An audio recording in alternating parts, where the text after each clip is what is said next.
আগামীকালকে যেন আমাদের মাননীয় প্রধানমন্ত্রী ভিডিও কলে কথা বলে এদেরকে সান্ত্বনা দেয় এবং উৎসাহ দেয়। ঠিক না বেঠিক? বাংলাদেশ থেকে 4 জন প্রতিযোগী আসছিল, 2 জন মেয়ে 2 জন ছেলে। আলহামদুলিল্লাহ 4 জনই বিশ্বজয় করেছে। আল্লাহু আকবার। ওয়ালাইকুম রাহমাতুল্লাহি ওয়া বারাকাতুহু।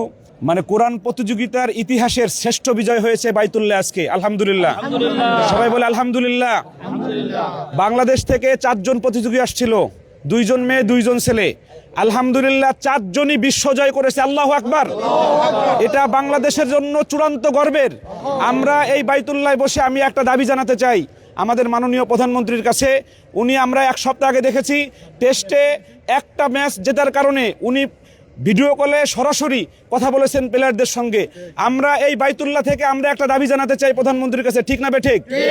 আমরা চাই যে আমাদের জাকারিয়াদের সাথে, আমাদের এই 4 জন প্রতিযোগীদের সাথে আগামীকালকে যেন আমাদের মাননীয় প্রধানমন্ত্রী ভিডিও কলে কথা বলে এদেরকে সান্ত্বনা দেয় এবং উৎসাহ দেয়। ঠিক না বেঠিক?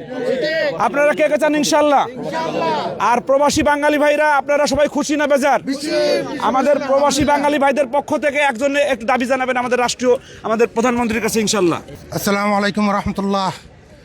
আমি আমার দেশের মাননীয় প্রধানমন্ত্রী দেশনেত্রী বেগম খালেদা জিয়ার সন্তান জনাব তারেক রহমানের প্রতি আমার অনুরোধ, আমাদের দেশের গর্ব আজকের এই আমাদের হাফেজ বাংলাদেশ থেকে সারা বিশ্বের সর্বোচ্চ শ্রেষ্ঠ একজন হয়েছেন এবং প্রথম স্থান অধিকার করেছেন। এটা বাংলাদেশের জন্য গর্ব, বাংলাদেশের জন্য গৌরব।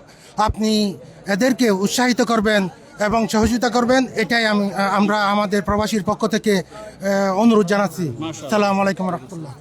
মাশাআল্লাহ, আমাদের প্রবাসীদের পক্ষ থেকে একজন মানুষ, আমাদের রাশেদ কাদেরী ভাই চট্টগ্রাম, উনি আমাদেরকে অনেক সহযোগিতা করেন। আমাদের বাঙালি দেখলে উনি পাগলের মতো সহযোগিতা করেন। এই প্রতিযোগিতার সময় আমরা রাশেদ ভাইয়ের কাছ থেকে একটু আমরা অনুভূতি নিয়ে আমরা শেষ করব। আসসালামু আলাইকুম ওয়া রাহমাতুল্লাহি ওয়া বারাকাতুহু। বিশ্বের দরবারে আমরা এমন একটি স্থান যেটা বিশ্বের সবচেয়ে উচ্চ স্থান, সেই স্থানে আমরা দাঁড়িয়ে বলতেছি। আমরা সমস্ত প্রবাসীরা আশা করি এটা ফুটবল খেলার ম্যাচ নয়, এটা অন্য হাডুডে খেলার ম্যাচ নয়, এটা আল্লাহর কোরআন, আল্লাহর পবিত্র কোরআনের প্রতিযোগী।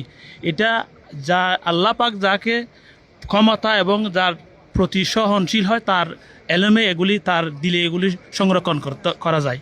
সেজন্য বলি আমরা সমস্ত প্রবাসীদের পক্ষ থেকে মাননীয় প্রধানমন্ত্রীর কাছে বলতে চাই, আপনি অতীতে যে সমস্ত খেলোয়াড় বা বিভিন্ন ধরনের লোককে যেভাবে আপনি সংবাদদাতা দিয়েছেন, মানে